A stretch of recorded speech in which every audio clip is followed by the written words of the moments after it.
P T I مسلسل آہستہ آہستہ سسٹم میں سے نکل رہی ہے. وہ کہہ رہی ہے کہ سسٹم ہمارے ساتھ انصاف نہیں کر رہا.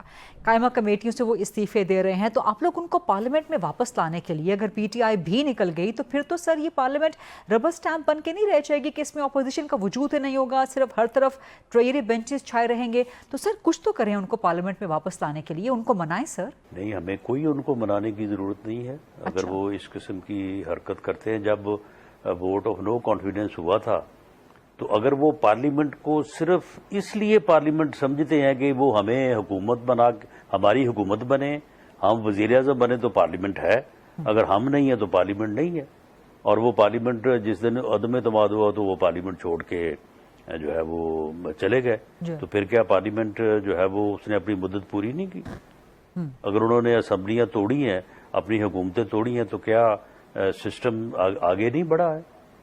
وہ تو اگر سسٹم کو چھوڑ کے بھاگتے ہیں تو سسٹم تو اپنا راستہ لے گا اور اپنے راستے پہ چلے گا. جو چھوڑ کے بھاگتا ہے وہ پھر خسارے میں رہتا ہے. پھر دوبارہ سسٹم میں پھر واپس بھی آ گئے, اب دوبارہ جانا چاہتے ہیں چلے جائیں, پھر دوبارہ واپس آ جائیں گے. تو یعنی کہ اگر وہ اسمبلیوں سے بھی استعفے دے دیں تو نون لیگ کی حکومت کی صحت پہ کوئی فرق نہیں پڑے گا؟ دیکھیں, کانسٹیٹیوشن میں ہر چیز کا جو ہے وہ راستہ موجود ہے. ملک نے گورن تو انڈر دی کانسٹیٹیوشن ہی ہونا ہے نا. کانسٹیٹیوشن سے اوے تو کوئی اور راستہ نہیں ہے. یہ فیڈریشن ہے, یہ چاروں اکائیوں نے مل کے ایک جو ہے وہ ضابطہ بنایا ہے جو کانسٹیٹیوشن آف پاکستان ہے. اس نے اس کے تحت ہی چلنا ہے نا. اگر اپوزیشن استعفے دے دیتی ہے تو کانسٹیٹیوشن میں لکھا ہوا ہے کہ اس کے بعد کیا ہونا ہے, اس کے مطابق ہوگا. ضمنی الیکشن ہو جائیں گے اس کے بعد؟ جی بالکل, جو کانسٹیٹیوشن کہتا ہے اس کے مطابق ہی ہوگا نا. یعنی کہ حکومت کی مسلم لیگ نون کی صحت پہ کوئی اثر نہیں پڑتا اگر پی ٹی آئی سسٹم سے نکل جاتی ہے, جو بھی احتجاج کا راستہ اختیار کرتی ہے. لیکن اگر پی ایم ایل این کا سیاسی کنڈکٹ بیہیویئر یہ رہے گا تو پھر وزیر اعظم شہباز شریف کی وہ اپیل 14 اگست کے موقع پہ بھی کہ میثاق استحکام پاکستان کریں, پھر وہ کہاں جائے گی کہ آپ بار بار مصافحہ کرنے کی کوشش کرتے ہیں, میثاق کی دعوت دیتے ہیں, لیکن ساتھ ہی آپ کہتے ہیں کہ جی آپ نے سسٹم سے نکلنا ہے تو بے شک نکلیں. دیکھیں, ہماری وہ پیشکش جو ہے وہ قائم ہے. جی, جو یوم آزادی کے اوپر وزیر اعظم نے جو پیشکش کی, ساری عسکری قیادت وہاں پہ موجود تھی, اور انہوں نے وہ پیشکش کی کہ آئیں میثاق کے استحکام پاکستان کریں.